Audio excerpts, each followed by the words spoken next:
हरियाणा के कैबिनेट मंत्री कृष्ण कुमार बेदी ने बताया कि प्रधानमंत्री नरेंद्र मोदी 25 नवंबर को कुरुक्षेत्र आएंगे। वे गुरु तेग बहादुर जी के शहीदी दिवस कार्यक्रम में शामिल होंगे और शाम 6 बजे अंतर्राष्ट्रीय गीता महोत्सव की महाआरती में भी हिस्सा लेंगे। सिरसा में कांग्रेस प्रदर्शन से भूपेंद्र सिंह हुड्डा भी फोटो गायब होने पर बेदी ने तंज कसा कि कांग्रेस में गृह युद्ध चल रहा है और पार्टी नेतृत्व नीति विहीन हो चुकी है। महिलाओं को मिलने वाले 2100 रुपए को लेकर बेदी ने कहा कि सरकार के पास सुझाव है। 1100 रुपए सीधे हाथ में दिए जाएं और 1000 रुपए महिलाओं के बचत खाते में जाएं। हालांकि ये सिर्फ सुझाव है। पेंशन को लेकर उन्होंने कहा कि किसी की पेंशन नहीं काटी गई है, सिर्फ वेरिफिकेशन हो रहा है। पात्र पाए जाने पर उनकी पेंशन को पूरा एरियर दिया जाएगा।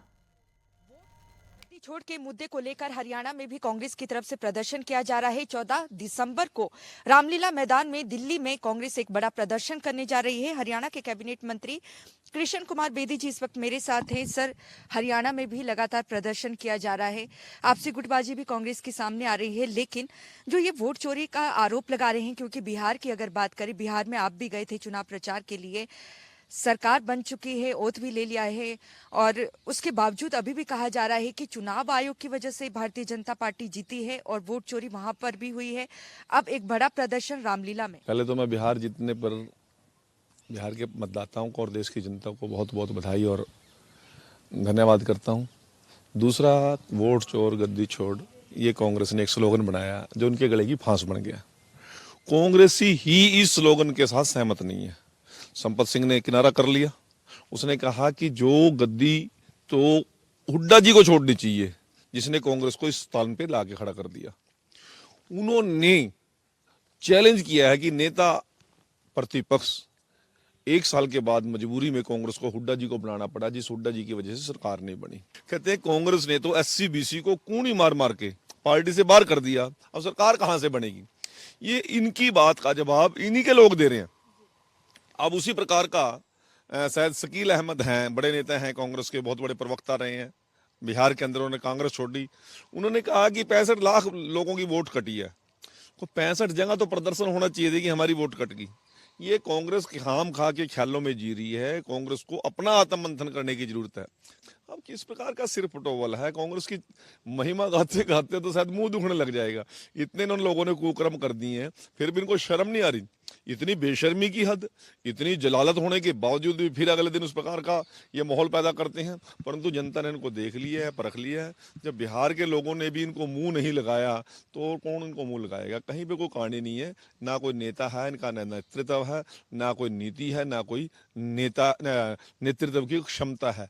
पूरी तरह जर्जर हो चुकी है कांग्रेस, मृत प्राय हो चुकी है कांग्रेस। और मोदी जी का सपना बहुत जल्दी साकार होगा, कांग्रेस मुक्त भारत।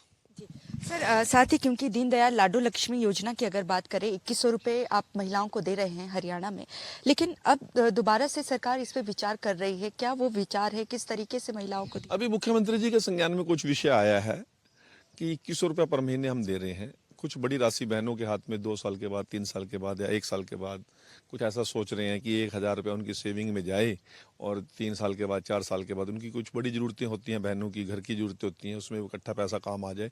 अभी केवल ये विचारणीय विषय है, फाइनल कुछ नहीं हुआ है। ये मुख्यमंत्री जी का और हमारी डिस्कशन हुई है, फाइल पे अभी कुछ नहीं आया इस प्रकार। क्या इसमें अमली जामा पहनाया जा सकता है? ये अभी इस पे चर्चा कर रहे हैं। यदि सभी प्रकार के सुझाव जो आएंगे तो उस पर हम आगे बढ़ेंगे, नहीं तो फिर 2100 रुपये तो उनको दे ही रहे हैं। क्योंकि इस हरियाणा में कई ऐसे मामले भी सामने आए हैं जिसमें जिनकी आय से अधिक इनकम है वो भी पेंशन ले रहे हैं, 2-2 योजनाओं का लाभ ले रहे हैं। ऐसा कितना आंकड़ा आपके पास है? ऐसा कुछ नहीं है, स्पेशल आंकड़ा कोई नहीं है।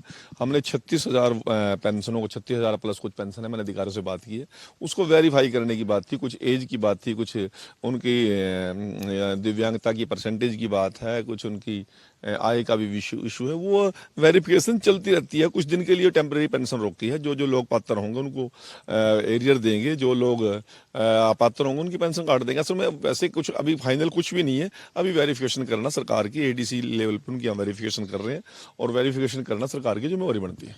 25 को प्रधानमंत्री नरेंद्र मोदी आ रहे हैं, बैठकों का दौर जारी है। किस तरीके को लेकर आप लोगों ने तैयारी की है?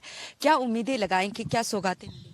देखिए, देश के प्रधानमंत्री जी का कुरुक्षेत्र में 350वां गुरु तेग बहादुर जी का शहीदी दिवस का एक बड़ा आयोजन कुरुक्षेत्र में किया जा रहा है, क्योंकि गुरु तेग बहादुर हिंद की चादर, जिन्होंने मुगलों के अत्याचारों से लोगों को मुक्ति दिलाने के लिए सब अपना बलिदान कर दिया, जिन्होंने सबसे पहले आगे बढ़कर अपना शीश दान किया, ऐसे शीश दानी जिन्होंने समरसता का, देश की एकता का, देश की अखंडता का, देश की शक्तियों को और विरोधी लोगों को, धर्म विरोधी लोगों को आईना दिखाने का काम किया, उनको नमन करने के लिए उनको बड़ा एक आयोजन कुरुक्षेत्र में आयोजित किया जा रहा है। देश के प्रधानमंत्री जी उस मंच से गुरु तेग बहादुर जी को और उनकी जो कुर्बानियां उनका स्मरण करेंगे।